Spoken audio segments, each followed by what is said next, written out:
कोई भी कंट्री तभी आगे बढ़ती है जब उसके लोग फाइनेंशियली लिटरेट हों।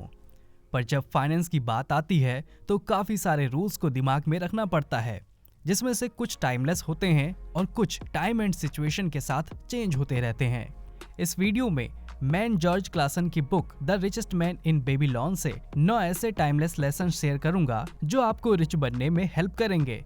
तो चलिए फिर बिना किसी देरी के लेट्स गेट स्टार्टेड। लेसन 1, पहले खुद को पे करो। ऑथर कहते हैं कि a part of all you earn is yours to keep. मतलब जो भी आप कमाते हो उसका एक हिस्सा आपको जाना चाहिए। ज्यादातर लोग यही मिस्टेक करते हैं, वो अपनी ऑलमोस्ट सारी मेहनत की कमाई खर्च कर देते हैं और खुद को पे नहीं करते। वो खुद के लिए चीजें तो खरीदते हैं पर अल्टीमेटली वो ब्रांड्स को ही पे कर रहे होते हैं। इन शॉर्ट, वो सबको पे करते हैं पर खुद को भूल जाते हैं। तो इसका क्या मतलब? हमें शॉपिंग नहीं करनी चाहिए? नहीं, पॉइंट ये है कि जैसे ही आपके पास पेमेंट आए उसमें से 10% खुद को पे करो। उसके बाद आपको जो भी करना है वो बाकी के पैसों से कर सकते हो। यह हैबिट आपको काफी हेल्प करेगी रिच बनने में।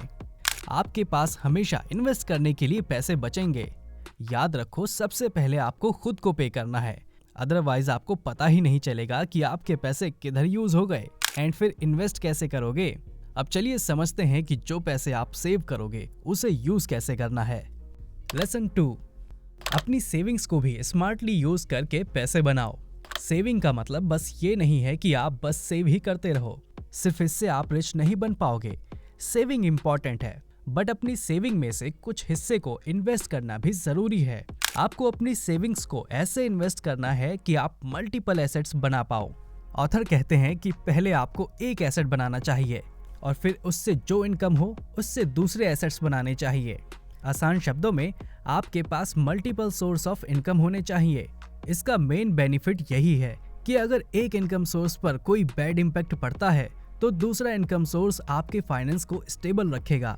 बुरे से बुरे टाइम में भी आपको इतनी टेंशन नहीं होगी। याद रखो, पैसों से पैसा बनाओ और फिर उससे जो पैसा आए उससे और पैसा बनाओ। यही रिच बनने का बेस्ट तरीका है। अगर आप ध्यान से बिजनेसमैन या एंटरप्रेन्योर्स को देखोगे तो पाओगे कि वो भी यही करते हैं।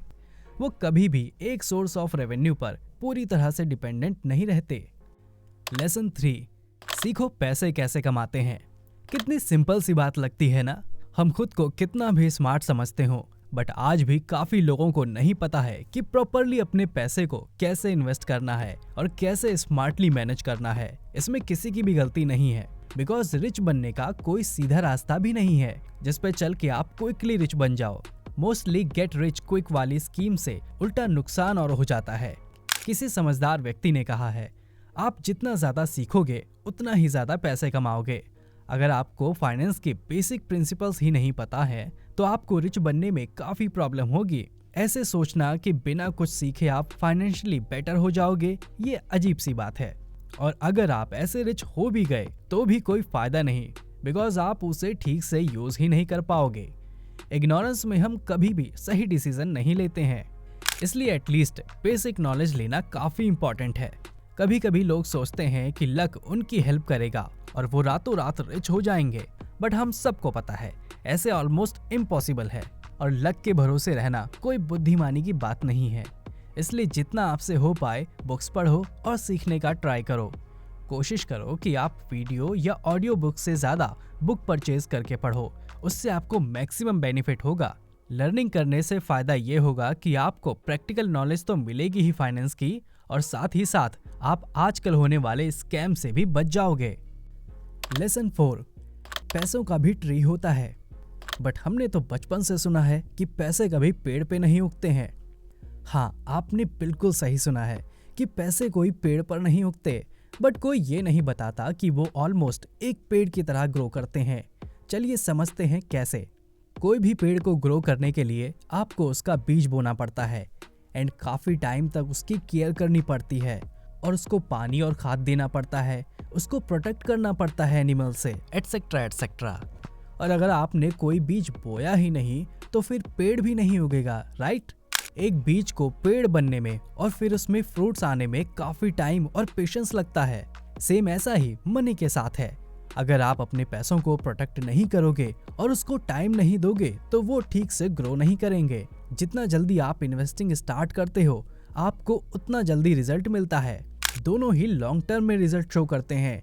कोई भी पेड़ पर फ्रूट आने में टाइम लगता है और कोई भी इन्वेस्टमेंट को रिटर्न्स देने में भी टाइम लगता है। पर क्या आपको पता है कि सबसे बेस्ट स्ट्रेटजी क्या है पैसों को ग्रो करने की? चलिए जानते हैं अगले लेसन में। लेसन 5, अपने खर्चों को कंट्रोल करो। आई नो, ये वही same boring primary school teacher जैसी एडवाइस लगेगी आपको। ये बात ऑलमोस्ट सभी ने सुनी है, बट अगेन आप रियल लाइफ में देखो, क्या लोग एक्चुअल में इसको इम्प्लीमेंट करते हैं? जिसे देखो वो बस कुछ हैप्पीनेस के लिए खर्चे करने में लगा है। काफी लोग तो बस मूड के हिसाब से शॉपिंग करते हैं। हम सभी के अंदर ये डिजायर होती है कि हम बेस्ट से बेस्ट चीज को कंज्यूम करें। तो भले ही हम कितनी भी कोशिश करें, लेकिन हम सबके लिए अपने एक्सपेंसेस को कंट्रोल करना एक चैलेंजिंग टास्क होता है। हमारी दो तरह की ही परचेसेस होती हैं। एक तो वो जो बेसिक नीड्स को कवर करती हैं, जैसे कि फूड, शेल्टर, क्लोथ्स एटसेट्रा, और दूसरी वो जो हमारी वांट्स को पूरा करती हैं, जिससे हमें हैप्पीनेस मिलती है, जैसे कि नेटफ्लिक्स का सब्सक्रिप्शन, प्लेस्टेशन गेम्स एटसेट्रा। हमें सबसे ज़्यादा अवेयरनेस दूसरी टाइप की परचेजेस करते वक्त रखनी चाहिए। अक्सर हम दूसरी वाली परचेज के टाइम इमोशनल हो जाते हैं। काफ़ी बार हमें कोई चीज़ की बिल्कुल ज़रूरत नहीं होती, बट फिर भी हम इमोशनल होकर खरीद लेते हैं। ऑथर कहते हैं कि confuse not the necessary expenses with the desires. मतलब यह है कि अपने ज़रूरतों और इच्छाओं में फ़र्क करना सीखो, ये दोनों सेम नहीं हैं। लेसन 6, बिना कोई स्ट्रेटेजी के लोन लेने से कोई खास फायदा नहीं होता। नॉर्मली लोगों के पास जब पैसे कम होते हैं तो वो लोन लेते हैं। स्मार्ट लोग ऐसे लोन नहीं लेते, उनके पास हमेशा कोई ना कोई स्ट्रेटेजी होती है। लोन लेते टाइम हमेशा याद रखना चाहिए कि अगर आप ज़रूरत से ज़्यादा लोन ले रहे हो और आपके पास प्रॉपर इनकम सोर्सेज नहीं है तो आप डेप्ट स्पाइरल में फंस सकते हो। इतना लोन कभी मत लो कि आपको उसे चुकाने के लिए और लोन लेना पड़ जाए। जब भी लोन लो, एक बार ऑनेस्टली खुद से पूछो कि क्या मैं इस लोन को उतार सकता हूँ बिना किसी इशू के, और क्या मुझे रियल में लोन लेने की ज़रूरत है। बेस्ट यही है कि अगर आपके पास कोई प्रॉपर प्लान नहीं है तो लोन को अवॉइड करो। एंड अगर आपको कुछ खरीदना ही है तो 30 डेज के लिए रुक जाओ अगर पॉसिबल हो तो। 30 डेज के बाद आपको खुद ही रियलाइज हो जाएगा। अगर आपको उसकी एक्चुअल में नीड नहीं होगी तो आप उसे परचेज करने के बारे में इतना नहीं सोचोगे। एक्साइटमेंट में आकर कभी कोई लोन या बड़ी परचेज करने से बचो और हमेशा प्रॉपरली सोचकर अपने पैसों को इन्वेस्ट करो। लेसन 7, लक भी उसी की हेल्प करता है जो हार्ड वर्क करते हैं। हम सबको पता है कि कोई भी चीज में मास्टरी करने के लिए और उसमें फिर सक्सेसफुल होने के लिए हार्ड वर्क का काफी बड़ा रोल रहता है। हार्ड वर्क से आपके सक्सेसफुल होने के चांसेस बढ़ जाते हैं एंड फाइनली जब आपको रिजल्ट्स मिलते हैं तो आपको एक अच्छे अकॉम्प्लिशमेंट की फीलिंग आती है। काफी लोग डिमोटिवेटेड होकर एफर्ट करना बंद कर देते हैं। इससे फिर धीरे धीरे उन्हें प्रोक्रास्टिनेशन की हैबिट लग जाती है।